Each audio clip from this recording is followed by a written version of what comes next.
So for years now, I have had a homeschool room that consisted of these rolling carts.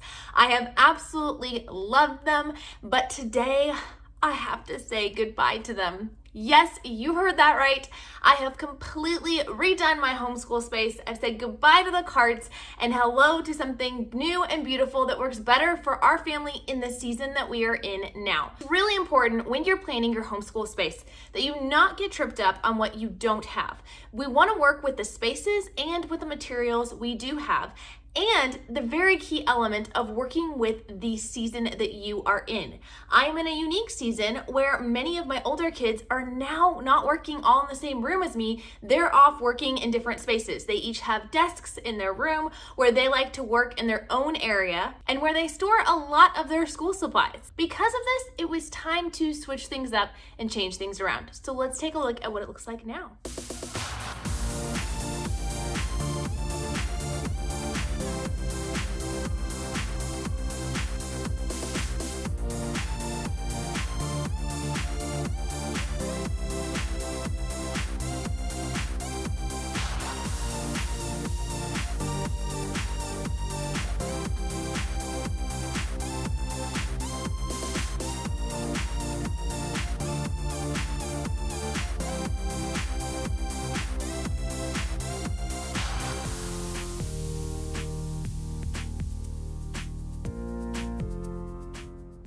Before I show you a closer look, I wanted to let you know that this video is done in collaboration with several of my dear YouTube friends. Be sure to check out the playlist down below at the end of this video to be able to see their homeschool space and hopefully give you some inspiration of what might work best for you. As we made the difficult decision to walk away from the rolling cart and go to more of a cubby system, it is something that has worked really well downstairs for our homeschool library. If you want to see more about our homeschool library, check out this link up in the iCards or down in the description below. But it has worked so well downstairs, and we've been using a cubby system upstairs in our bedroom that we decided it would be best to move to that for our homeschool space. But let me show you what's inside each cubby. So first we start out with a cubby for each child. This does not have everything they need for the school year quite yet because we're still in the process of setting things up, but each child has their own cubby, and as you can see, they are all color coded so that the kids easily know which one are their supplies and where their stuff goes. Then we have these baskets down here. These are all things for my littlest ones. I have a 5 and a 6-year-old and a 10-year-old who also sometimes gets into this kind of stuff. So we have things like coloring books that they can use during the day, musical instruments, word cards, which these are these fun, like different flashcard type things that they use to make silly sentences. The Lori pegs, these are really fun for them to be able to play with. Letter games, so this is a variety of different things. Magnetic dolls, this is always a favorite around here. And then I've got a few miscellaneous things here, like their calendar board and our money poems, as well as some fun arts and craft kits that we have gotten from our library that we have on hand when the kids want to use them. Along the bottom section here, we have our school on the go bag. This is a bag that I can easily grab and throw different school stuff in when we need to go. This is wipe clean books, floor puzzles, and then we've got some miscellaneous learning supplies as well as our animal resources. So next year we'll be studying animals for science. I've got some fun picture books, things like that, and then some fun animal toys they can play with.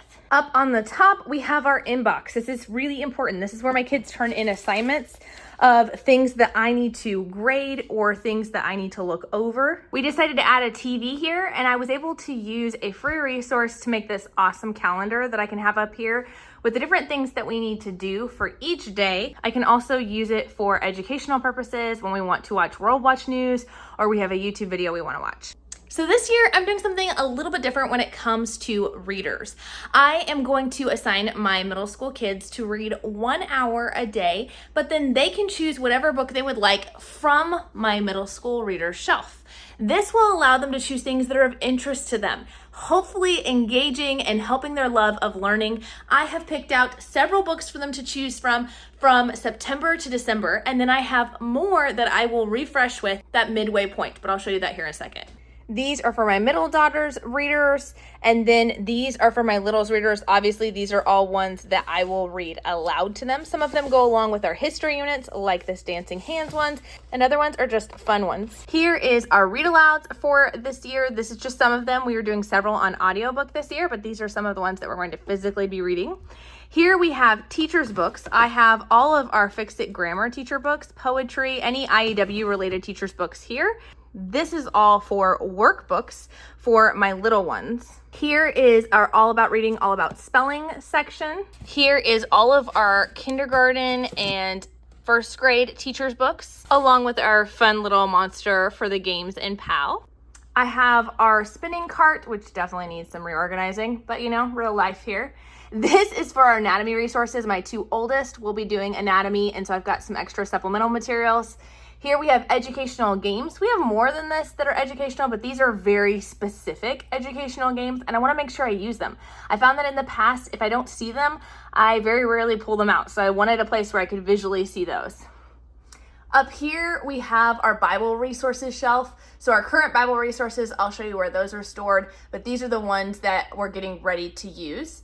We've got math books. These are not used as often. I don't usually need a teacher's guide for second or third grade math, but I like to have them out in case I need them. These are extra teaching resources for my son's Diana Craft Right Brain Reading Program. All of these are for our co-op classes that I will be teaching next year, and these are our history resources. I have them up higher because they're not going to be used as often. So it'll be easy for me to still get to, but I try to put the ones that I would need on a daily basis right here at eye level. On the top, I have our homeschool portfolio notebooks. I will link a video on how you can set those up. But that is kind of how we have this set up. Now, my school closet. You might remember my school closet from past years. I'm going to show you guys what that looks like now. Sorry, it's a little dark here. There's no light in this closet. The only things we're using on a daily basis in this closet is this for my math kit and here for the Right Brain Reading Program. Let's take a quick look inside this. I simply taped one of these folders onto the top of it that you can put in a binder, and I laminated the different pages we need to use on a regular basis with our Math with Confidence, but you could do this with any math curriculum. I got these picture organizer sorters. I believe it was at Hobby Lobby, and so we've got things like our coins in here.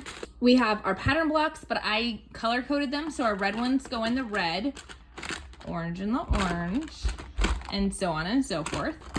I have two different bins here of our counting bears, or counting animals, I should say. Here I have our flashcards. They have different games that you do with flashcards, so we've got those there.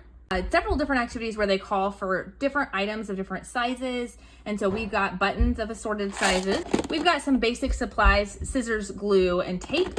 Another activity or game that they do regularly is they play store. So we have our little price tags here, and they ask you to get like 6 small items. So we have 6 figures in here, so they kind of fit nice and neat. And then we have some blank boxes as well, so that as we go throughout the curriculum, if there are more things that are called for, we can easily add those. Program. The rest of this is more long-term storage now.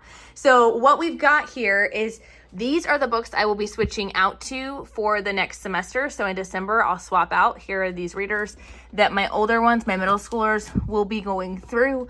Here are the ones for my daughter, and here are all the picture books. We then have supplies in these bins. So I've got all of our science kit supplies in here. This is like beans, beads, rice, any kind of sensory bin type things. Here we've got a whole container of crayons and colored pencils, pencil pouches, extra empty notebooks, clipboards, and more. Here we've got notebooks. Many of these will actually be utilized over there later on in the year, but I just have them here right now for easy grab and go access. There are a few teachers' books like the Addition Facts That Stick. They're not officially something I'm using right now, but I didn't want to pack them away in case I do want to use them, so I just left them for easy access there. We've got these amazing hooks that my husband 3D printed for me so I could put different headphones in here for my kids who like to use headphones. And then there's some more long-term storage. Here I still have my pencil pouches hanging with different activities, educational activities and games for my little ones.